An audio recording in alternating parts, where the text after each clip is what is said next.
ఇప్పుడు కస్టమర్ని క్రియేట్ చేస్తాను నేను. /n xd01 కస్టమర్ని క్రియేట్ చేయడానికి.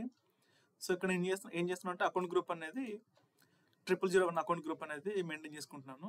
సో మిగతా data same as it is, company code same and same sales area ఇది ఇస్తున్నాను. సో దీనికి ముందు నేను ఏం చేశానంటే నార్మల్గా అకౌంట్ గ్రూప్కి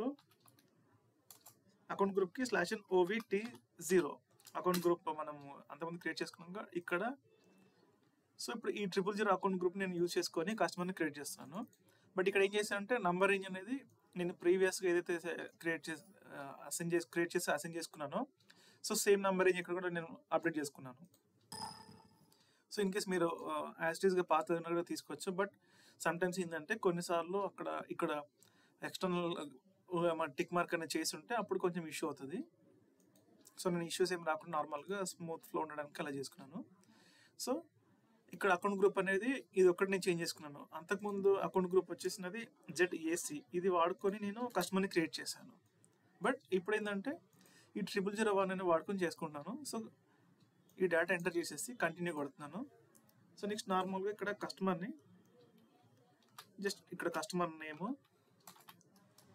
ఇక్కడ నేను test1 అంటే పెట్టుకుంటున్నాను. సో సిస్టమ్ కంపెనీ నేమ్ ఇచ్చాను. సో ఇంకోటి ఇక్కడ మనకి ఈ రైట్ టిక్ మార్క్ అనేవి ఉన్నవి ఈ ఫీల్డ్స్ అనేది మనకి మ్యాండేటరీ ఫీల్డ్స్ అన్నట్టు. సో ఇవి మనం ఫిల్ చేయకుండా వదిలేస్తే సిస్టమ్ అనేది అలో చేయదు కస్టమర్ని సేవ్ చేసుకోవడానికి. సో ఫర్ ఎగ్జాంపుల్ ఇక్కడ నేను సో ఇది ఫిల్ చేసిన తర్వాత జస్ట్ ఈ డేటా ఇవ్వకుండా జస్ట్ ఎంటర్ కొడుతున్నాను. జస్ట్ సిస్టమ్ అనేది మనకు వార్నింగ్ ఇస్తుంది. చూడండి ఫిల్ ఆల్ ఎంట్రీ ఫీల్డ్స్ అని, fill all required entry fields. So కింద కూడా పాపప్ ఉంది, fill in all required entry fields. So without మనం ఈ డేటా ఫిల్ చేయకుండా సిస్టమ్ అనేది అలో చేయదు కస్టమర్ని క్రియేట్ చేసుకోవడానికి. సో ఇది మనకి నార్మల్గా కాన్ఫిగరేషన్ స్టెప్లో ఒక దగ్గర మనము సెట్ చేసుకోవచ్చు.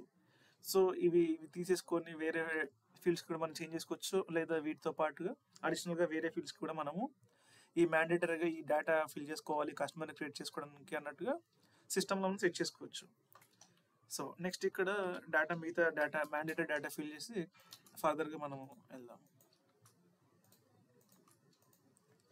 So enter. సో ఇప్పుడు నార్మల్గా మనకి రిక్వైర్డ్ డేటాని ఫిల్ చేసాం కాబట్టి ఇప్పుడు మిగతా పాపప్స్ ఏం రాలేవు. So next company code data fill చేస్తున్నాను. ఇక్కడ మనకి ఇది ఒకటి అవసరం, reconciliation account 1,40,000 standard. Next sales area డేటాలో ఇక్కడ మనకి ఈ కస్టమర్ ప్రైసింగ్ ప్రొసీజర్ అనేది ఇది మ్యాండేటరీ ఫీల్డ్, ఇది చూసుకోవాలి. నెక్స్ట్ షిప్పింగ్లో ఇక్కడ 01. నెక్స్ట్ ఇక్కడ కూడా చూడండి షిప్పింగ్ కండిషన్స్ అనేది ఈ ఫీల్డ్ మ్యాండేటరీగా ఉంది, టిక్ మార్క్ ఇది. సో ఇక్కడ ఒక డేటా పెట్టుకుంటున్నాను, కంపెనీ కోడ్ ఇది delivering plant enter. Next billing డాక్యుమెంట్స్లో ఈ మిగతా రిమైనింగ్ డేటా అనేది ఫిల్ చేస్తున్నాను.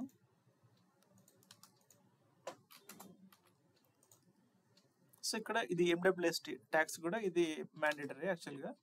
ఇన్ కేస్ ఇది ఇవ్వకుండా పోయి సిస్టమ్ అనేది తీసుకోదు, యాక్సెప్ట్ చేయదు. సో 1 టైప్ చేస్తున్నాను. నెక్స్ట్ పార్ట్నర్ ఫంక్షన్స్ అనేది ఇవి 4 నెలలు చెక్ చేసుకోవాలి. సో 4 వచ్చేస్తాయి. సో కస్టమర్ వచ్చి ఇంటర్నల్ ఉంది, ఇది సేవ్ చేసిన తర్వాత మనకు నెంబర్ జనరేట్ అవుతుంది. జస్ట్ సేవ్ చేస్తున్నాను. సో కస్టమర్ క్రియేట్ అయిపోయింది. సో కస్టమర్ నెంబర్ వచ్చేసి ఇక్కడ కింద మనకి చూసుకోవచ్చు 701011111. సో ఈ నెంబర్ అనేది క్రియేట్ అయింది.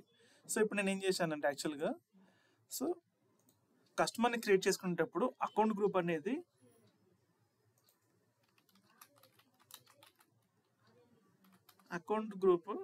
నేను ఇక్కడ 0001 అనే దాంతో క్రియేట్ చేసుకున్నాను.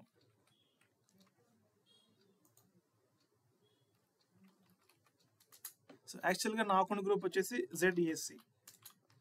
సో జనరల్గా రియల్ టైంలో ఇలాంటి మిస్టేక్స్ కొన్నిసార్లు అవుతూ ఉంటాయి. సో మళ్ళీ సేమ్ కస్టమర్ని సో ఇక్కడ క్రియేట్ అయిన కస్టమర్ నెంబర్ వచ్చేసి 701011. ఓకే. సో మళ్ళీ ఈ అకౌంట్ గ్రూప్ని చేంజ్ చేసుకోవాలి. సో ఈ సేమ్ కస్టమర్కి ఈ అకౌంట్ గ్రూప్ రావాలంటే మళ్ళీ ఈ అకౌంట్ గ్రూప్ పెట్టుకొని ఇంకో కస్టమర్ని క్రియేట్ చేసుకుంటే నెంబర్ డిఫరెంట్గా వస్తుంది. ఇంకో థింగ్ ఏంటంటే టైం అనేది వేస్ట్ అవుతుంది. సో అలా కాకుండా నార్మల్గా with the help of this T code just ఈ టీ కోడ్ యూస్ చేసుకొని మనము ఈ అకౌంట్ గ్రూప్ నుంచి దీనికి ఈజీగా మనము చేంజ్ చేసుకోవచ్చు. సో XD01 టీ కోడ్కి వెళ్ళి ఎలా చేద్దాం చూద్దాం ఇప్పుడు. /n xd07 enter. సో ఇందాక క్రియేట్ చేసుకున్న కస్టమర్ ఇది 701011. Just enter. సో ఇక్కడ నార్మల్గా కస్టమర్ యొక్క డేటా వస్తుంది, customer number and company code, A sales ఏరియాలో కస్టమర్ క్రియేట్ అయింది అనేది. ఓకే, అండ్ ఇంకో ఇన్ఫర్మేషన్ మనకు అకౌంట్ గ్రూప్ అనేది వచ్చింది. సో ఇది 0001 సంబంధించింది. జస్ట్ కంటిన్యూ కొట్టండి. సో నా తర్వాత నెక్స్ట్ పేజ్లో ఈ ట్యాబ్లో ఏంటంటే మనకి హెడ్డింగ్ చూసుకుంటే చేంజ్ అకౌంట్ గ్రూప్ అని ఉంది. సో ఇక్కడ ప్రీవియస్గా అంటే ఎగ్జిస్టింగ్గా వచ్చేసి మనకి 0001తో క్రియేట్ అయింది.